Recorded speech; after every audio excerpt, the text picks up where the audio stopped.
The empire, the Democrats strike back. Yes, today on the 9th of October, this Friday of 2020, House Speaker Nancy Pelosi introduced a bill to challenge the capacity of President Trump to execute his job. And this could invoke the 25th Amendment, theoretically, to remove the president from his office before the election, theoretically. What's this all about? But it's not just that. Also, there's some new developments under the thing I announced yesterday vis-a-vis President Trump calling on Attorney General Bill Barr to indict Vice President Joe Biden, who is a Democratic candidate for President of the United States. So it gets really thick. The October surprises are coming from the left and the right, so they'll knock you plumb out of your sight. So just buckle in, and we're going to go through this a little bit.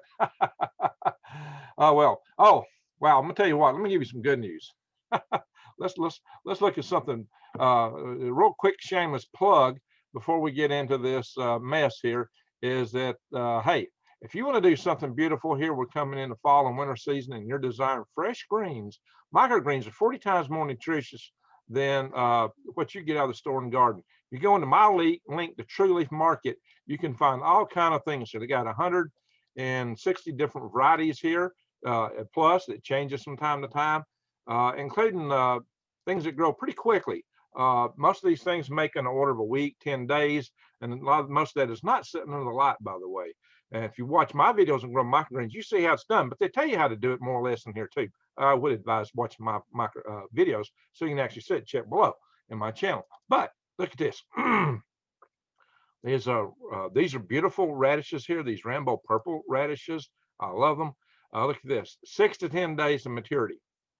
And most of these radishes really making about 6 days. And look how lovely and yummy they look. They're fresh, extremely nutritious, and they taste like a radish. One of my favorites, just because it grows so well, is the daikon radish. And this is it right here. Bang, it's a Japanese radish. These things grow like crazy, and you just almost can't stop them. Holy smoke. And they show this 6 to 10 days too. I find 7 days is about all you really need for these guys. They're beautiful, wonderful, great taste, and tangy green radishes.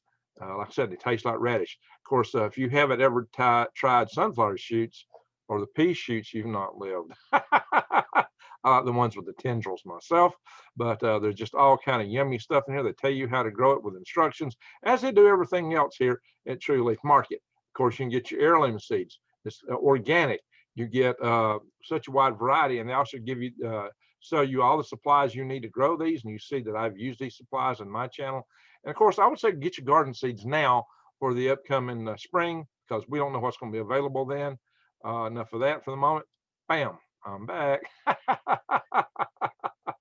So let's get into this. What is going on? And it needs to be what's growing on, right?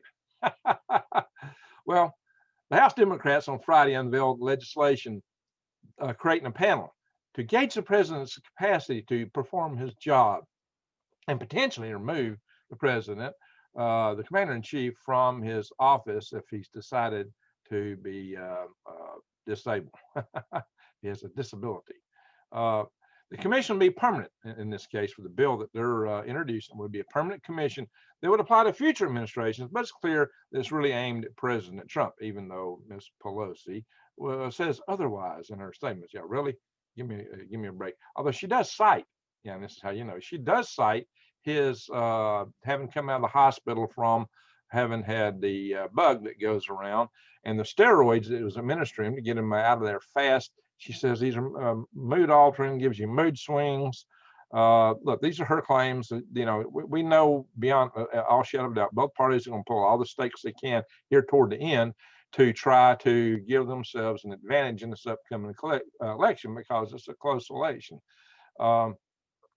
And that's what's really happening. So, yeah, she said that these steroids affect his decision-making capability. That's what she claims. So what they would be trying to do is evoke a clause in the 25th Amendment to do this, and I'll read from it in a moment here, the Section 4 of the 24th Amendment, but 25th Amendment, excuse me, Section 4, 25. I'll get it here in a minute. Bear with me. But the bill is sponsored by Representative Jamie Raskin, a Democrat from Maryland. He's a former constitutional lawyer. The bill would create a 17-member panel charged with judging the president's fitness and empowered to remove that figure when deficiencies are determined. In such case, of course, the vice president would take over. And then again, she says, well, this is not about Trump, just after citing his decision-making capabilities. You know, it's like talking out of both sides of your mouth, right? It's about Trump. It's not about Trump. Trump's got problems, but it's not about Trump. Oh, well, what do you expect? Anyway, be honest, this proposal has no chance of getting approved because, you know, it's got to pass a Republican Senate. And they're not going to be exactly going along with it. So having a House and a Senate, there are two different parties, has its advantages and keeps the government from doing some crazy things it might otherwise do if either party were entirely in power. But then again, sometimes there's advantages of getting things done. So it's kind of interesting that, you know, we have this dilemma in our House and Senate. So let me put on some eyeballs here, and I'll just read to you straight from this section. I only got to talk about Attorney General Bill Barr now. He has actually come out with something that probably Republicans are not happy about. So bear with me here. I'm going to read to you about that, or tell you about that instance. So Amendment 25, I'm here looking at the Constitution and the 25th Amendment, which is one of the longest ones. So we'll go here to this section number 4. Whereas the vice president and the majority of the, well, I can't read backwards. There we go. The vice president and the majority of either the principal officers or the executive departments or such as other body of Congress may by law provide. Okay. So it says, so it's really talking about the executive departments, which is the cabinet of the president. So let me read this.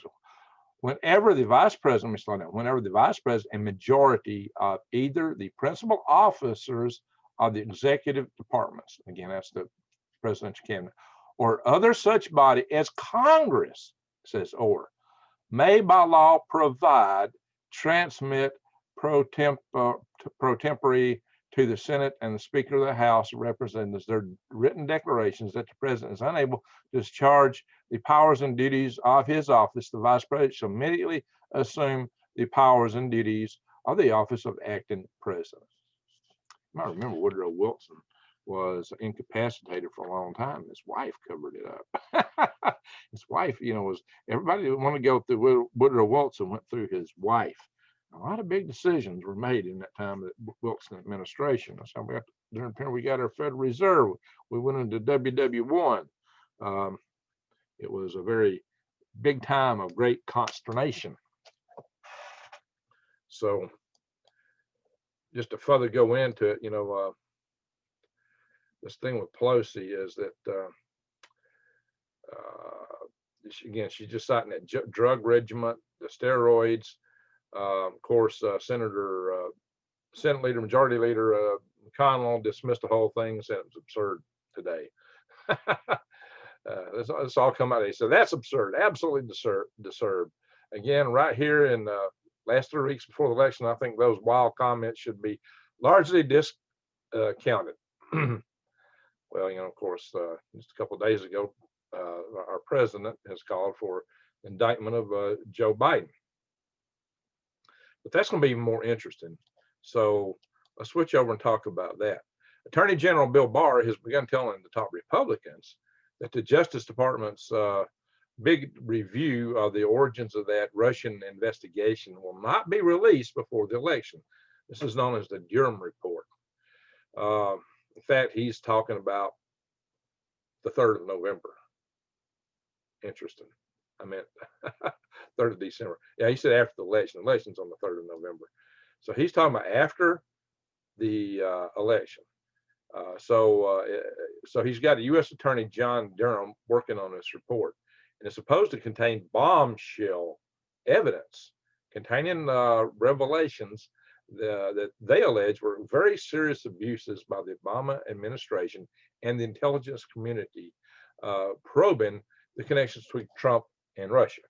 And as you may be aware, what happened, it looks like, and it's alleged that the entire weight of the federal government was put in against the Trump campaign, including, well, they were spying on them, and then they were trying to come up with these charges of collusion. They manufactured some false dossier, and this included the Justice Department.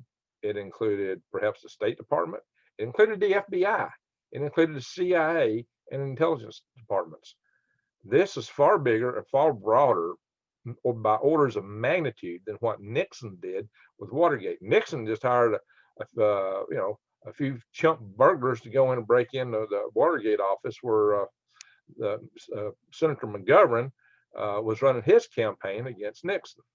So that was not good, and it brought down President Nixon. He shouldn't have done it, but that did bring him down.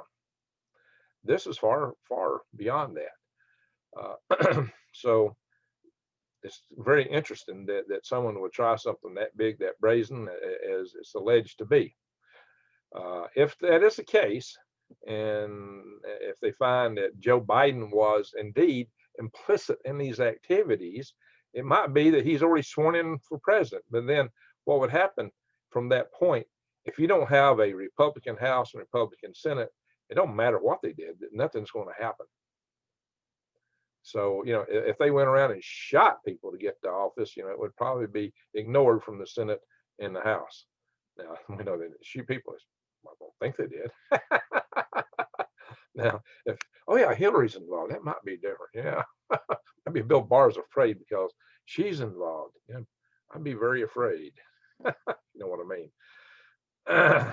Anyway, I didn't say anybody did bang anybody. I used that word, so you gotta be careful on this platform. I might have just taken a hit for that.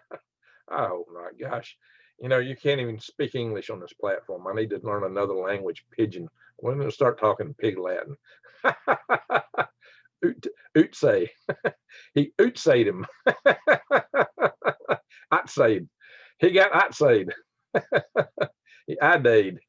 Just kidding. Okay. No, but seriously, all seriousness, guys. It looks like both parties have pulled October surprises, neither one of which would have the outcome that they've called for. The Republicans are really mad at Bill Barr. They are furious with him because they were counting all this stuff coming out in order to, put it out there before the elections. There have been classified documents that have been released, and supposedly they contain, they've been declassified, let me put it that way. Supposedly they contain bombshell evidence in themselves. Not expecting the news media reporting that. And those venues that used to report those kind of things have been knocked out this time around. We may remember there used to be something called WikiLeaks. As you may recall, there was a Julian Assange. He probably is the guy who got Trump in his office. So I found it highly interesting. And I did a video some couple of years back asking if Trump was really a covert agent of the deep dark state, because he essentially threw Assange under the bus. They've asked him for his extradition here, and Trump's talking about prosecuting him, and Assange is basically drugged and living in confinement. He's not in good shape. So I really feel for Assange. So where's a man like that when you need him to tell us what's really going on behind the curtains? We needed a Julian Assange active today. I think we should build monuments to Julian Assange and Snowden personally. It's gonna make a lot of people cringe, but we need the truth out there. We already do. I mean, who are they hiding it from? Not foreign countries. They're hiding it from us. Why is it that we can't know? My friends, it's time to take our country back. It is time to pursue for freedom, and that's what I'm going to talk about here in just a minute after this. It is time that we take some steps, and I think that's the most important thing. Now, so why it really matters is these Republicans that hope these reports from U.S. Attorney John Durham would have been the bombshells that would have gave them an edge in these elections coming up. They had reportedly, allegedly, very serious allegations of abuses by the Obama administration and that intelligence community.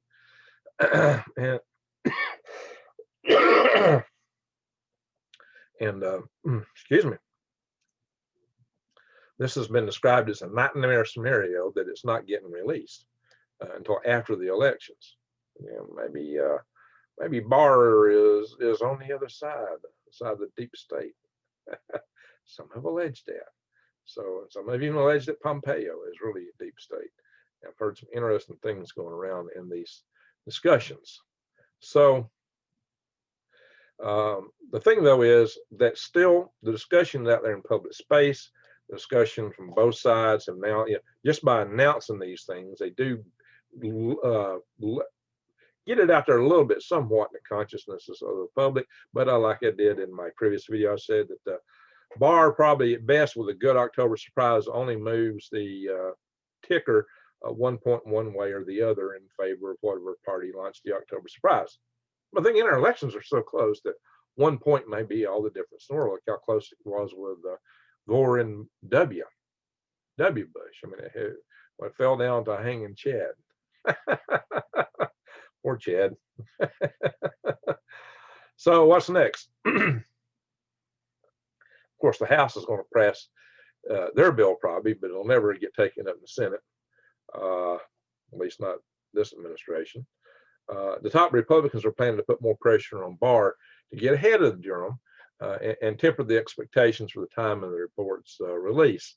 But they're also pushing for further declassification of whatever remaining documents they are that are connected to the probe.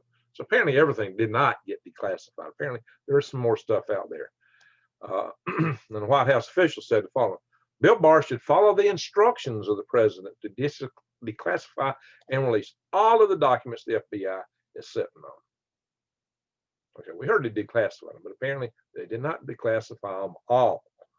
So what's still there? Why are they not declassified? Especially when the commander-in-chief gives a direct order to a subordinate to declassify something that would be information to our citizenry. Why are they dragging their feet?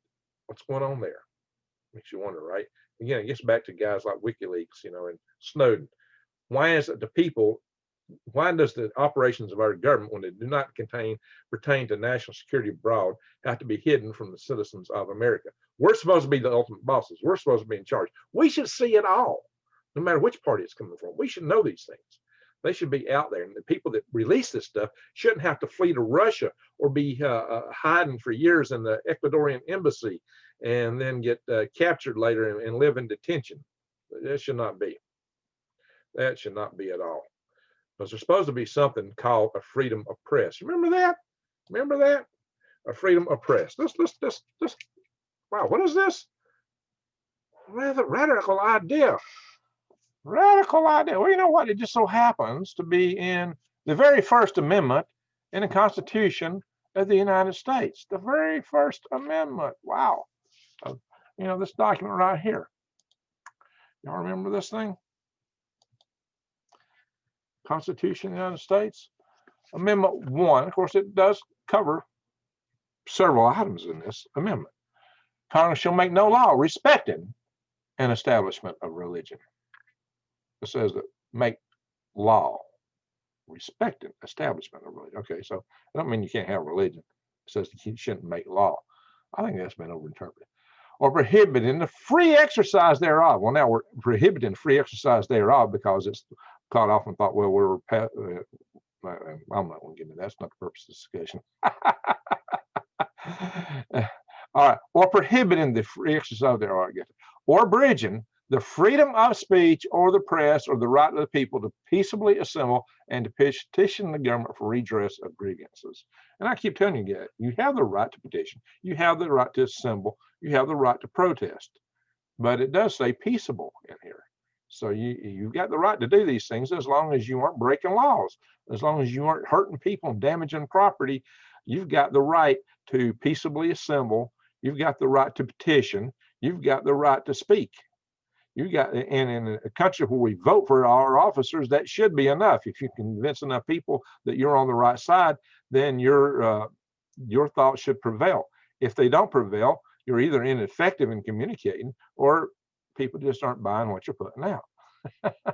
Which, there may be various reasons for that.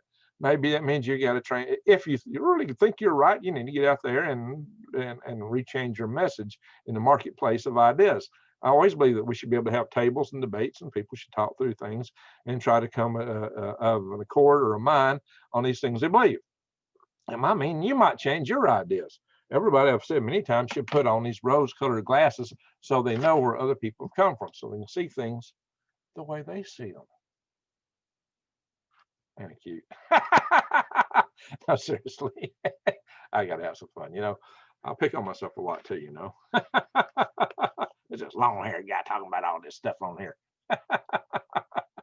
Anyway, so everybody has their own worldview. They interpret the world through the worldview they've already acquired. It tints their perception of the world. Hence, it gives them their rose-colored glasses. So, lesson taught to me by a great instructor, Black Sergeant Spivey, when I was in non-commissioned officer school at Fort Richardson, Alaska, back in the early 1980s.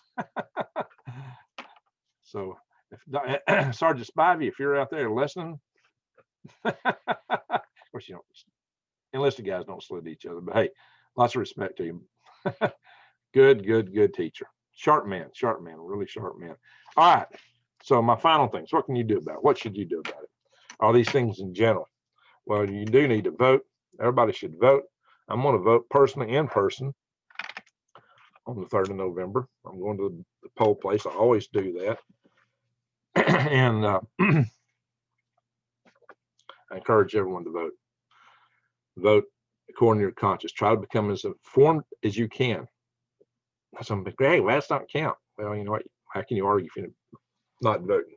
But there's other things we got to do. Voting's not enough anymore, because that's where I'll have to agree with you. Sometimes we got to take action ourselves to exercise our freedoms and rights as expressed in that First Amendment to speak and to use assembly. A lot of these platforms don't support us doing it. We talk about certain things, they shut you down. But we're working this. So some of you may be aware, we've started this Freedom Restoration Foundation. And I'm going to put it, I've told everyone to email me at how5space@aol.com, which you can still do that. That's to get on our list. We got another way into the organization, but because it's on one of these platforms, it may not be permanent. We now have, and I'll put the link below, a page on Facebook. So we have a Facebook page, as long as they allow it to be there, which is probably going to be a time-limited situation. And subscribing there, it gives you some insight into us, and hopefully you'll know where else we're moving to. We're going to start a website, and we're moving over also to another platform, like it's called MeWe. I'm not even signed up for it yet, but one of our guys has already set us up an account over there, and I'll include a link to that in the future. So I'll put the link to the Facebook page below. So go in, and when you sign up to it, be sure to answer the questions, because we want to make sure there's not somebody coming in that just hates freedom, that's trying to use us or wants to go in and wreck things. So please answer the questions, because we look at people's applications. We look at the questions they answer, and then we do like it to look and see if this, this person looks like they're really all about what they say they are. There's ways to do that. So that's what we do. We want genuine people who love freedom to come in to the organization, because we're tracking a lot of legislation right now. We've actually got a spreadsheet. We're tracking legislation as in the subcommittee, the full committee, and as it goes to the floor and the House and the Senate. We have several items of legislation we're actively tracking right now, and we have people already writing letters. So we'll start putting out releases of information to our list that we've collected from people that have emailed us, and we'll put some of the stuff out through social media too, as much as we can. But the social media is a limited platform, because it's not really keen on the ideas contained herein, which we're all about. There are other social media platforms out there, but they just don't have much of a subscriber base as of yet. Maybe that will change in good due time. In any event, I'm going along here. I got another video to do a little bit later today. I hope it's not too late for that one. I might just do it right after this one. I do want to talk about where all this leads, the end game. So if you're not already subscribed to my channel, please subscribe. Bang the up notification bell, and you can hopefully get notifications of my future videos. Most people do, some don't, because the algorithms don't favor people that talk about certain things. So I would say you can definitely have a better chance of knowing what I'm covering if you subscribe to my channel, and it helps my channel, it helps my algorithms if you do that. And bang, hit bang the bell and click all. Subscribe, bang, click. Click all. That would really help me, as I said. So one last thing here, just to share with you. We are running a very good special right now on prepwithgreg.com, because with all the uncertainty in the world today, with the political crises and things in front of us internationally and nationally, this is an awesome deal. $100 off a 4-week supply of good, yummy food that lasts 25 years and is very portable in these nice, easy to carry buckets with handles on them. 2 of them gives you a week's supply for one person with 2,000 calories per day. That's not an Olympic meal, but that's more than most of us need to be eating, because most adult males in this country only need about 1,800 calories a day. And this is breakfast, lunch, and dinner, desserts and drinks. And you can go ahead and get other prepping supplies. That's neat if you click on the My Preacher Supply logo there. Survival items, water filtration, air purification. This is the kind of stuff you need to take care of yourself and your family. So grow your own as much as you can. And as you're learning to grow, hopefully this will be a good stop, a gap for you to bridge you over, or bridge you in tough times when the seasons are crazy. But you can grow indoors pretty much year round if you know how to do it. I'll probably go back into that again with some more videos in the future. Anyway, at this point, I want to say to everyone a hearty thank you for watching.